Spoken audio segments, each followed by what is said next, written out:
ओम सर्वे भवन्तु सुखिनः सर्वे सन्तु निरामयाः सर्वे भद्राणि पश्यन्तु मा कश्चित् दुर्भाग् भवेत्। ओम शांति शांति शांति। मकर संक्रांति के उपलक्ष्य में आश्रम की ओर से सभी को शुभकामनाएं।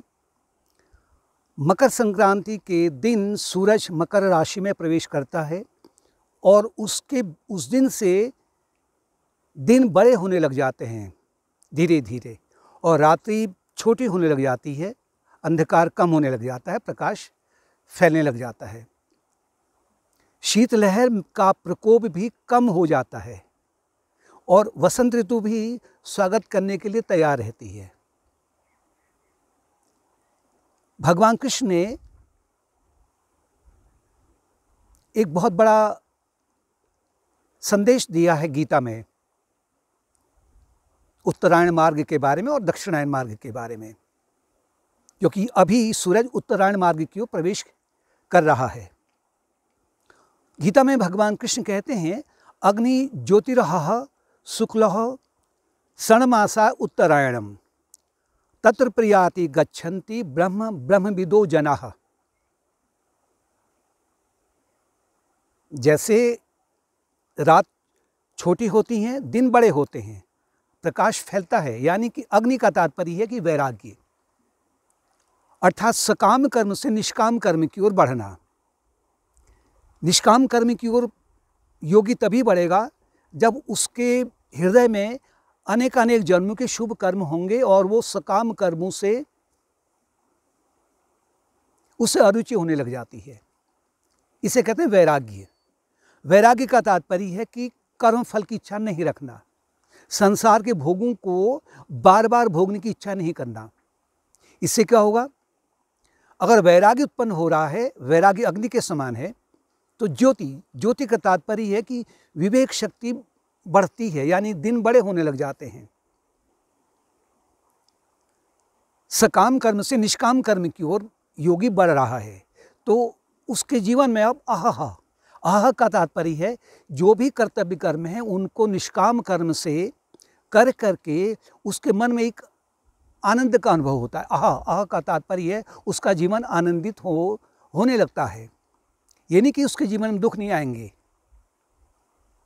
शुक्ल का तात्पर्य है कि जैसे चंद्रमा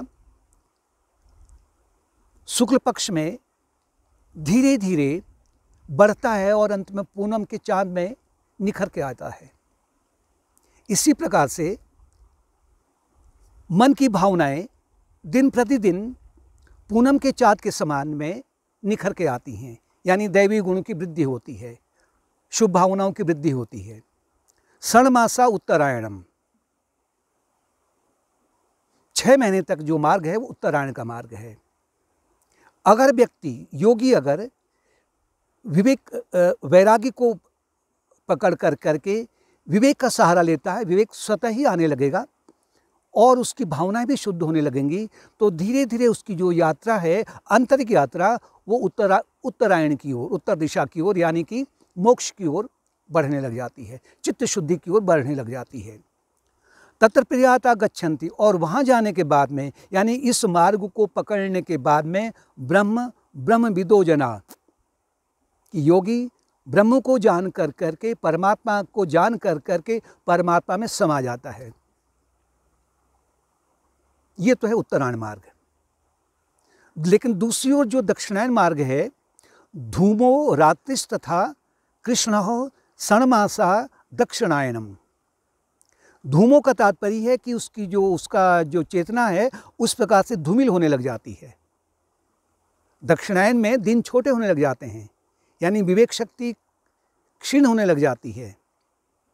अज्ञान का प्रकोप जब फैलता है तो एक प्रकार से उसकी बुद्धि जैसे कि सकाम कर्म की ओर बढ़ जाती है।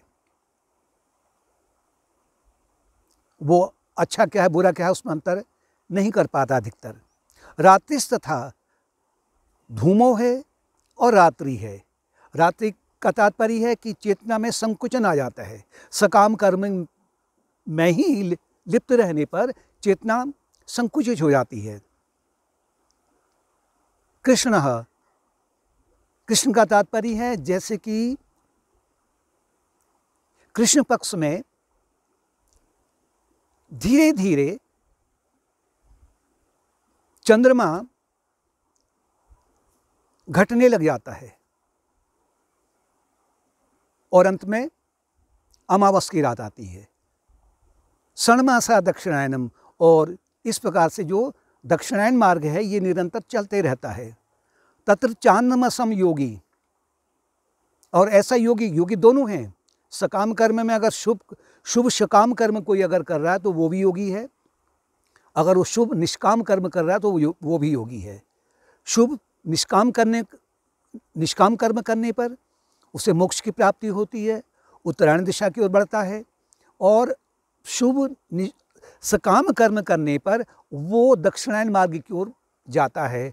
प्राप्य निवर्तते, और फिर उसके बाद में वो जन्म और मृत्यु के चक्र में बार बार उसका आवागमन होता है। जबकि उत्तरायण मार्ग में उसका आवागमन नहीं होता है, वो नित्य के लिए परमात्मा में समा गया है। और दक्षिणायन मार्ग को पकड़ने पर वो निरंतर उसका आवागमन चलते रहता है। तो मकर संक्रांति का त्यौहार एक सामान्य विधि से भी नहीं मनाया जाए, बाहरी रूप से आप जो भी आपका नियम है, रीति है, परिवार के अनुसार में, कुल के अनुसार में, उसका पालन कीजिए। लेकिन उसमें अगर ये गीता के दोनों श्लोकों को अगर आप लगा के इन पर विचार करके इस पर मंथन करके आप आगे चलेंगे तो स्वाभाविक है कि इसके बाद में निरंतर आपका उत्तरायण मार्ग चलते रहेगा, जीवन पर्यंत उत्तरायण मार्ग चलते रहेगा। और वो तब तक चलते रहेगा जब तक कि योगी यानी कि ब्रह्म को जानने वाला ब्रह्म में नहीं समा जाता है, और नहीं तो फिर वही दक्षिणायन मार्ग ही निरंतर चलते रहता है।